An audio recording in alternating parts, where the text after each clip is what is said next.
Hello and welcome to Just One Q, the podcast where we explore the latest ideas in workplace belonging in conversation with thought leaders and experts. Each episode, a guest and I dive into a question that highlights their area of expertise. The goal is to leave you with tools and insights you can use to make your workplace better and more human-friendly. I'm your host, Dominique. I'm an inclusion educator and advocate working for Dialectic, an inclusive workplace learning consultancy in lovely Guelph, Ontario, which is situated on the treaty lands and territories of the Mississaugas of the Credit First Nation and the traditional lands of the Chinooktun and Haudenosaunee peoples. The main question we're going to be digging into today is, how does gender affect workplace conflict? It has been a very turbulent time for working women. Between January and June of last year, the labor force participation rate for American women ages 25 to 44 living with a child under 5 dropped nearly 3 percentage points. That's a sharp reversal after years of gains. And the reason for this lies partly in the sweeping rollbacks of workforce flexibility by major employers, the gutting of certain federal agencies with a high proportion of women workers, and the abrupt dismantling of DEI programs. And the result is that women, particularly those with bachelor's degrees whose participation had finally rebounded after decades of decline, are once again stepping back or stepping out. And this shift is even bigger if we look at specific populations like Black American women. In the Canadian context, of course, women are working more than ever. In fact, in 2024, 85% of women ages 25 to 54 were employed. But women here are still facing major barriers in the workplace. For example, the gender pay gap still exists in Canada. Women only earn 87 cents for every dollar earned by a man for the same work or in a comparable role. Also, the glass ceiling is still in place for many women, so though they make up to nearly half of the workforce, only 36% of management roles are occupied by women, and just 5% of Canadian companies have a woman CEO. When women get into these positions, they're often still being paid less than men at the same level. So this raises a bigger question about how gender equity is evolving inside workplaces that are, once again, demanding physical presence, visibility, and conformity. And when that flexibility shrinks and face time increases, the social dynamics of work and how people are perceived, evaluated, and included come into sharper focus. And one of the clearest windows into those dynamics is conflict. Who's allowed to speak up, to challenge ideas, and to disagree productively without being penalized for it. So today, we're going to take a closer look at how workplace conflict unfolds and what it reveals about the larger structures that influence women's experiences at work and in the broader world of work. Joining me to talk about this today is Dr. Samantha Hancock, Assistant Professor in the Dan Department of Management and Organizational Studies at Western University in London, Ontario. Sam's research interests are guided by the theme of women in leadership and the challenges faced by women pursuing these roles. Through her research, she has the goal of helping increase gender equity in leadership in two main ways. First, by investigating how others' perceptions and reactions to women's characteristics or behaviors impact their workplace outcomes. And secondly, examining the barriers women face once they obtain leadership positions. Her work has been published in journals such as the Journal of Organizational Behavior, Group Decisions and Negotiation, Negotiation and Conflict Management Research, and the Psychology of Women Quarterly. Thank you so much for being here today with me, Samantha. Thanks for having me. I'm excited. So to kick things off, I'm hoping that you can just walk us through the difference between task conflict and relationship conflict, which is a theme of your work. Yeah, so I've been really fascinated by task conflict for a long time, starting with my undergrad honors thesis many years ago. So task conflict is really at its core about the task that people are working on. And it's about exchanging ideas that involves challenging the opinions and assumptions that people are bringing up in order to find the best possible solution to whatever problem it is that you're working on, or to come up with a creative idea. Whereas relationship conflict is about the people who are involved. It's typically what we would consider like a destructive type of conflict, in that any amount is not going to be good for people involved, because the source of the disagreement is not related to the task that people are working on. It's more about the personality clashes of the people involved. In terms of the benefits of task conflict, because we might think, like, isn't conflict just bad? Like, all types of conflict, isn't that just bad for the workplace? We have conflict mitigators and conflict resolution specialists. So don't we want to, like, keep that out of the workplace? Well, Right. actually, no. Task conflict is typically considered to be a productive type of conflict under a few specific situations. So, particularly like early in the task cycle, when people are trying to figure out what it is that they're trying to do, sharing all that information and challenging each other's ideas and opinions is going to be really key in innovating and making high quality decisions. Another condition is that it's most effective when the task is unclear and Mm. there are multiple possible routes to completing the task. This is compared to like a more routine task where talking about it would only slow things down. Like some things, there's really only one way to do it. And if you talk about it, that's not going to make it any better. Yeah, if you try to Um, talk about those, you're going to end up in relationship conflict really yeah, fast. exactly. Yeah. Exactly. So whereas relationship conflict, on the other hand, that's the bad kind of conflict. And this is sort of the type of conflict that people tend to think about when they think about workplace conflict because it's always destructive. It's about the people who are involved, not the task. Again, about personality clashes or Hmm. personal disagreements. And, of course, not everyone is going to get along all the time in the workplace. So, like, we can always expect there to be a little bit of relationship conflict wherever we are because no workplace is perfect. But when we let it get out of control, that's when, like, the negative effects can happen. Right. So task conflict is more beneficial. It's the place where we would need that psychological safety piece, for example, so that we can share ideas and kind of brainstorm new solutions and be innovative and all of that. And then with relationship conflict, it sounds like the dose makes the poison. So there's, a small amount is okay, but when it tips over, then we have trouble. Yeah, Um, yeah, exactly. Okay. So your research suggests that not everybody experiences conflict, and I'm guessing like these two different types of conflict equally, and that gender can really change how a person's conflict behavior is perceived. And obviously, you've looked into this, you've done some deep research. So could you just explain specifically what your studies found about this difference?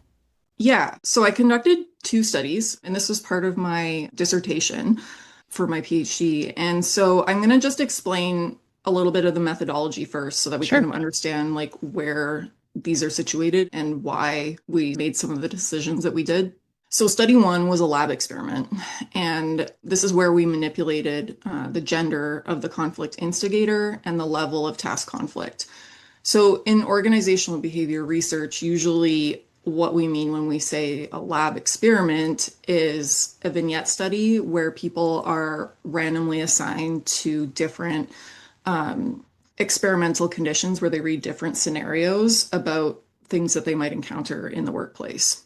So, the experimental portion is where we change information across the different conditions and then we hold other pieces constant so that we can be more confident that any changes we see in our dependent variables are due to the manipulation and not some other factor. Mhm. So in study one, we manipulated this conflict behavior by using different words to indicate the degree of conflict between two coworkers. And then gender was manipulated by giving the conflict instigator either a male or female name. So they appeared to be either a man or a woman on Mhm. paper. So now lab studies have a shortcoming, which is that they lack what we call external validity or generalization to real world settings because we're just reading about a scenario on paper. Right. So that maybe not like the most realistic scenario. What the benefit is that it allows us to control other information that we can't control in a field study. So, to kind of counteract those limitations, in study two, we did conduct a field survey with actual employees, and we asked them to describe a task conflict that they experienced with either a peer or a subordinate.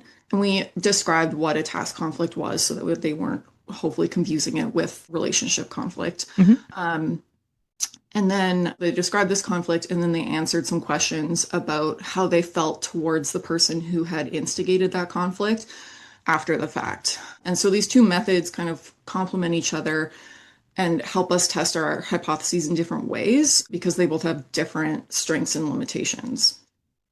Yeah. So, what did you find in general across those two studies?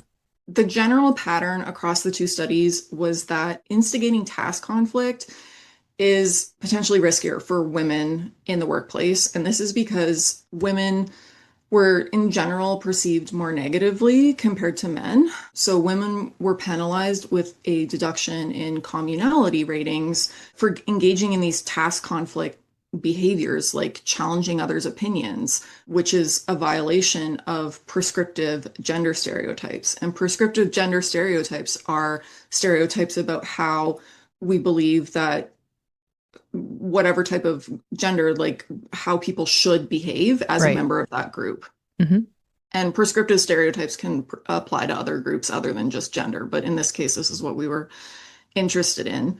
And then, so like if women were penalized, what happens to the men? And men actually benefited from engaging in task conflict because it boosted their agency perceptions when they were task conflict instigators, Hmm. which is in alignment with their prescriptive stereotypes of exhibiting like leadership and assertiveness behaviors.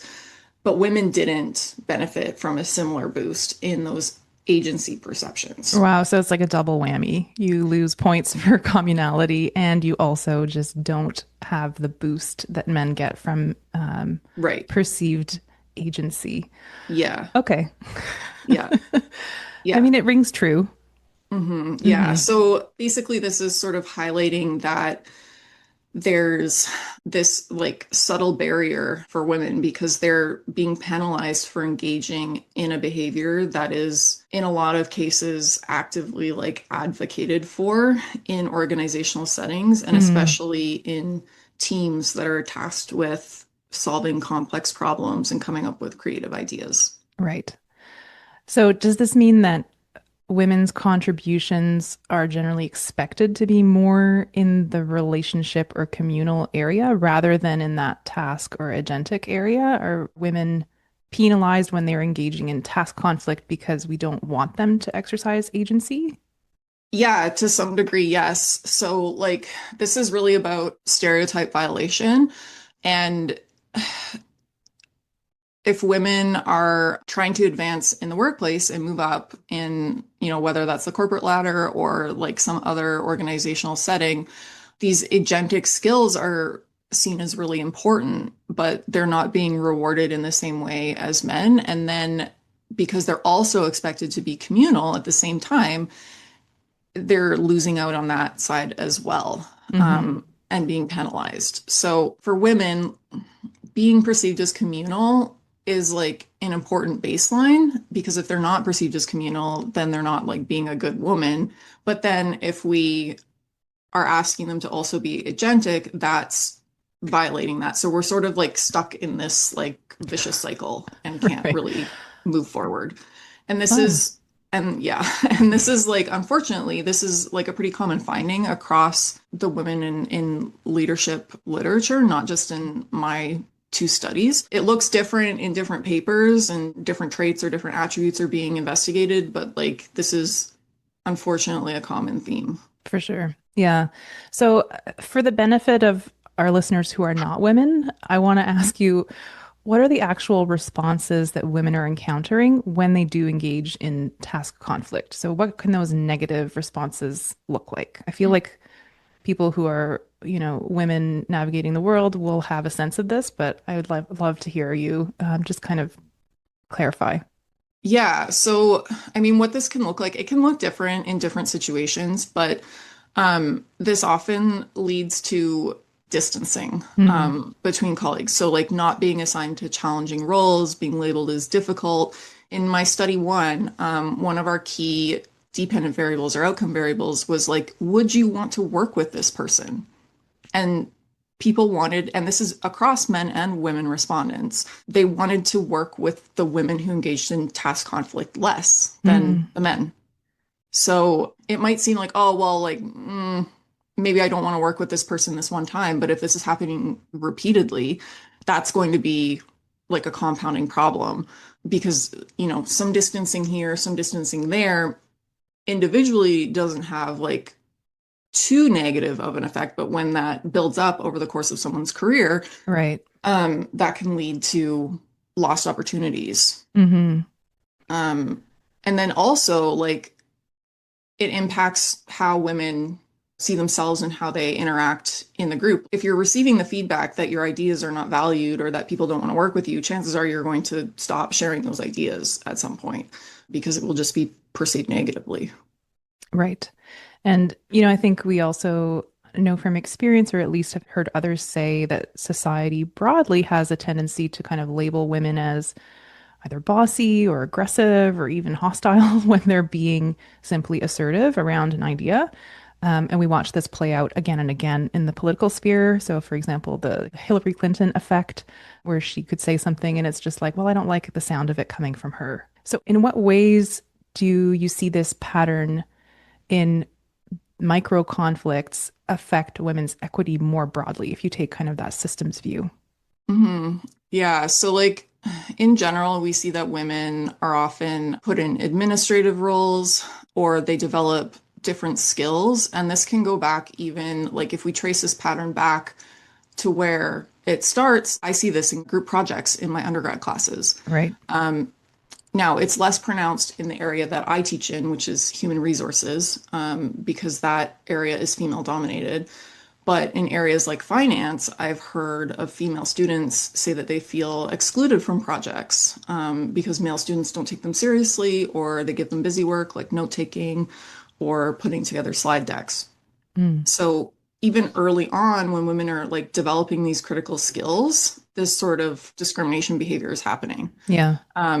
And then over the course of a career, this eventually leads to what we would call like occupational segregation, where Right. women are in specific roles that are different from male dominated roles.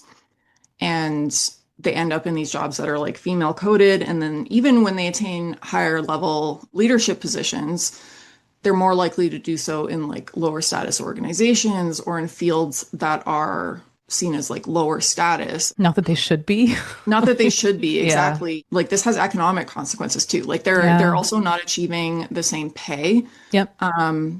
and they can be more susceptible to certain types of positions like what we would call a glass cliff position, which is where women are disproportionately offered positions in companies that have been performing poorly financially. And we've seen some like really high profile examples of this, like Marissa Mayer at Yahoo, and more recently, Linda Yaccarino at X, formerly Twitter. Hmm. So these are situations that women can end up in, and they're often, in terms of this like glass cliff situation, women are sometimes offered these positions in order to signal change to shareholders, and because of the stereotype that women are good in crisis situations. So it's not to say that like women are not achieving leadership positions because they definitely are. Yep.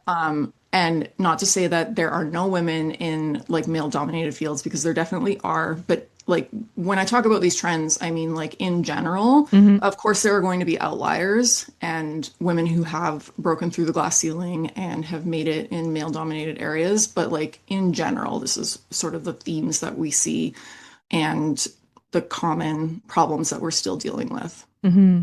Yeah, the glass cliff positions are really interesting. A question that comes up is like, why do women accept these positions, or do they not see that coming? Like it's, I guess, hindsight is 2020 when things collapse out from under you and you've experienced the glass cliff, then it's clear. But are there reasons that people are going for it in the first place? Yeah, and that's actually another project that my collaborators and I are working on. We're actually looking at why women accept these positions because they're not just like mindless drones in this process. They have agency and they actively accept these offers. And we found that women actually perceive themselves as having more communal characteristics. And because of that increased perception of their own communality, they feel like they're more suitable for these positions and then they Mm. accept them. And initially we thought like, okay, this is like going to be sort of exclusive to the glass cliff because it's like this crisis situation and the stereotype is that women are good in a crisis. But actually, what we found was kind of counter to that, where like women perceive themselves as more communal and then more suitable for positions in companies that are doing well also. Mm, So it's kind of like this theme of communality is really important for not only like others' perceptions of women, but also women's perceptions of themselves and how they view leadership positions. right. So you've just laid out a few ways that this small, what we think of as a small problem in an individual conflict or a series of conflicts, like playing out in our workplace or in the room, is really contributing to like these much larger gender equity gaps in the workplace. So thanks for parsing that. It really is kind of alarming when you put it all together that way, that Hmm. something that starts in undergrad and seems kind of innocent at the time can have more major implications when you look at it at a systemic level.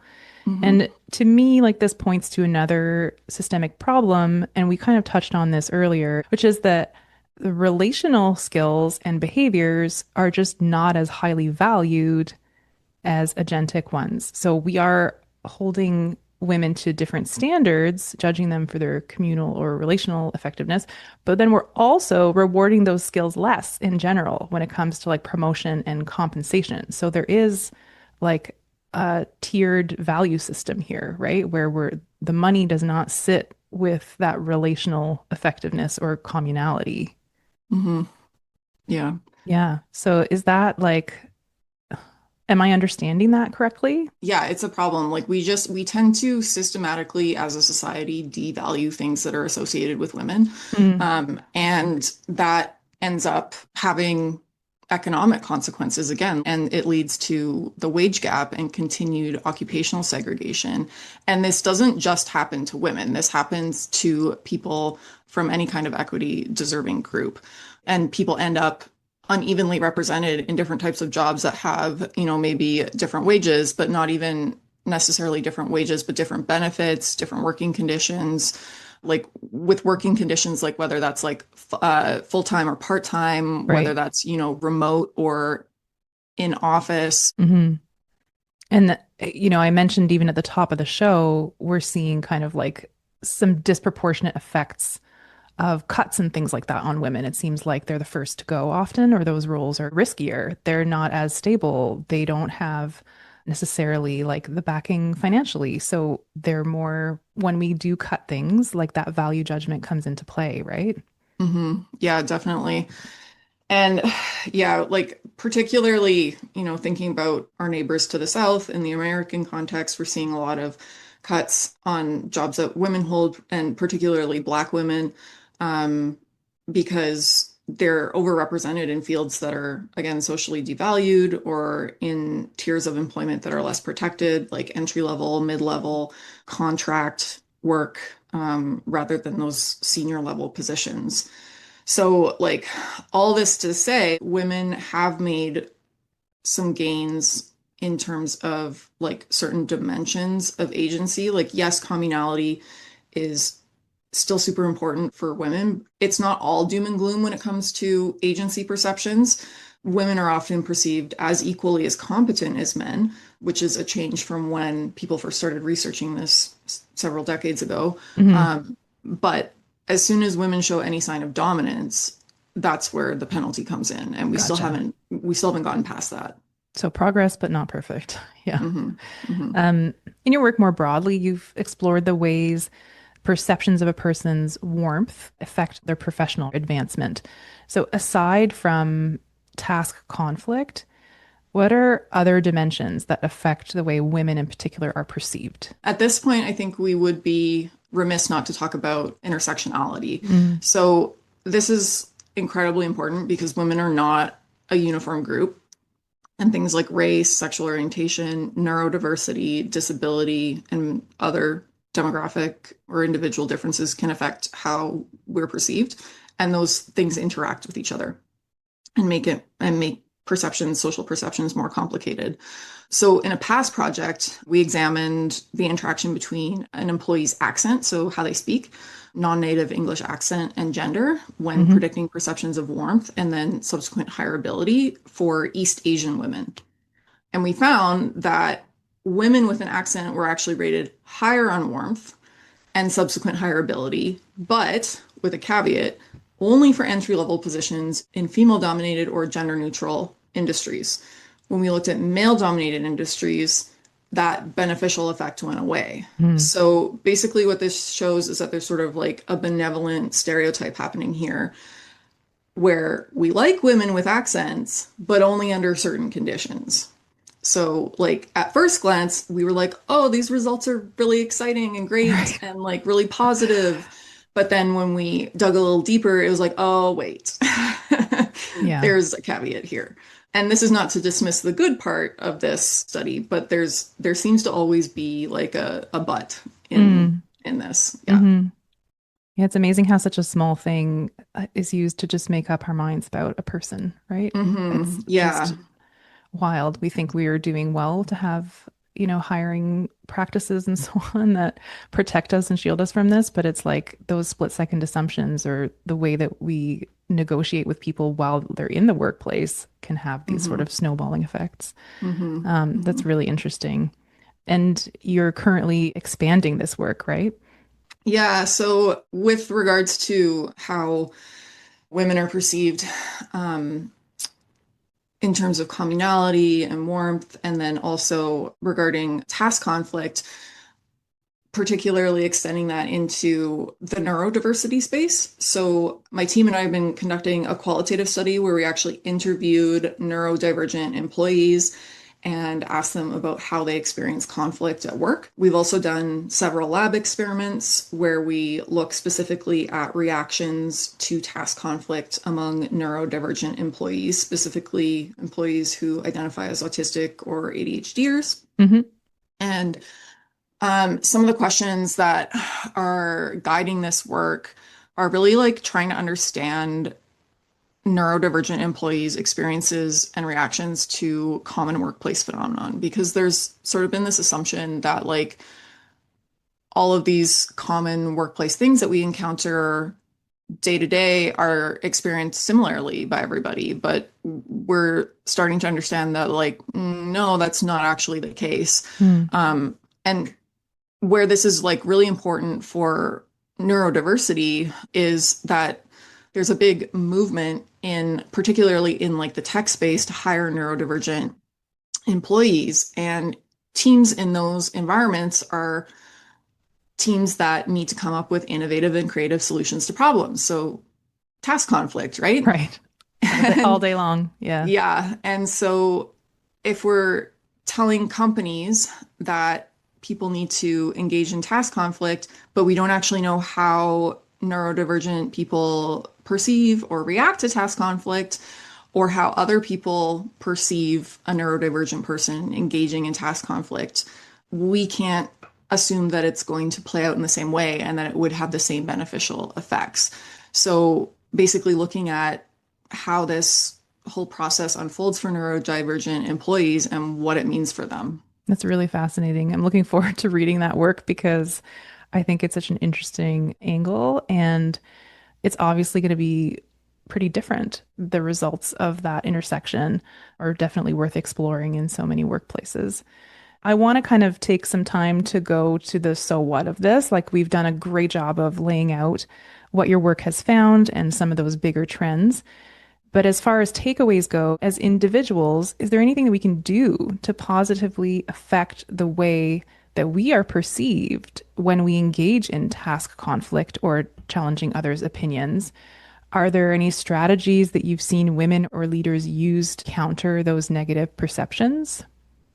Yeah. So right now, the research doesn't really offer any proven ways to engage in conflict to protect us from these like negative perceptions. There may be beneficial conflict management styles, but that sort of remains to be determined. I did start looking into this in one of my dissertation studies, but it didn't quite work out exactly the way we were expecting. So it needs more investigation. Hmm. The research does say that, like, our everyday behaviors, which we may not think of as super impactful, do influence how peers and supervisors perceive us, and that some of these behaviors may not be perceived uniformly and they come across differently to observers. So like it's important to just at the base level, just be aware that that Yeah. happens. It's also important to mention at this point that it really shouldn't be up to women or any equity deserving group to modulate or change their behavior to anticipate the reactions of others. Of course, it's always good to have knowledge of how certain behaviors can be perceived, but the onus should really be on the perceiver to think critically about whether or not they're overly relying on stereotypes when they're Yeah. making judgments about others. Absolutely. Yeah, I just asked you the like, what is she wearing question. Yeah. So, Yeah. And no, and that's a totally fair question. Like, it's human nature to rely on stereotypes. Like we all rely on stereotypes every day to get through our daily life because our brains are bombarded with so much information. It's where stereotypes become harmful is when we use the negative stereotypes to like inform judgments mhm. that change our behavior towards other people.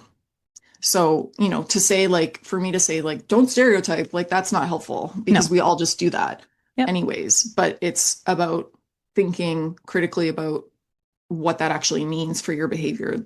That's where the change needs to happen. Yeah, for sure. Is there anything in terms of like a takeaway that might be useful for leaders or colleagues? Like, what can leaders do to normalize productive disagreement then, or on that end? How can we remove the gender-based fallout from task conflict or at least mitigate it somewhat? Yeah. And that's a good question. And, I think the takeaway is really for everyone involved in the situation because we're all involved in the social aspects of work and perceiving others and interacting with others all the time. Leaders can certainly set the example and advocate for awareness of these biases. Like we know in DEI research that having top leadership buy-in is super, super important for the effectiveness of any sort of change that you want to see. So, that applies here as well. But setting that example and advocating for awareness because a lot of these micro interactions are happening at the peer-to-peer level Right. and people just may not be aware of it. So that's really important. And then also like I think we also have to be mindful when we're interacting with others if we have a negative interaction, really sort of like stopping and dissecting like why that might be. Like why am I reacting this way to Mm, this idea that this person said or to their criticism of my idea? Are we misinterpreting a task conflict as a relationship conflict? Because that can right. happen a lot. So we want to make sure that we're on the same page about how we're understanding everyone that we're sharing information with. Yeah, I mean, you mentioned earlier that even women are susceptible to this type of bias in our thinking. And my guess is that that's what's happening potentially, right? Is that we're reading task conflict as relational when it isn't. Um, Yeah, yeah, right? exactly. Yeah. So just having that, taking a pause and like recognizing that that's what you're doing and stepping back from that, or like, I don't know how effective it is to kind of like police that over time. But certainly, if you're in a position to make a decision about somebody's future or their, what projects they have access to or what promotions they have access to, that questioning of that bias is going to be really important, right?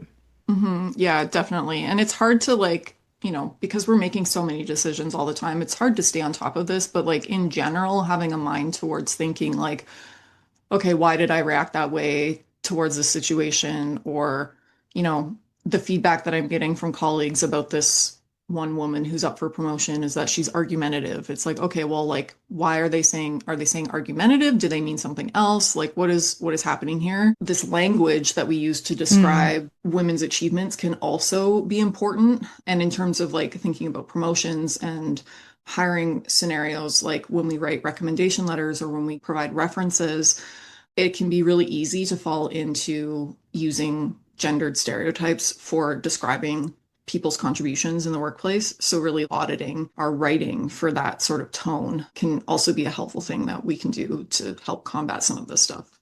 yeah, that's great advice. And then I'm guessing like aggregating data or like other types of hiring or promotional decisions that are a bit more data based would be important here too, right? Because there's the language piece, but then there's also this evidence piece of like, what is this person actually contributing?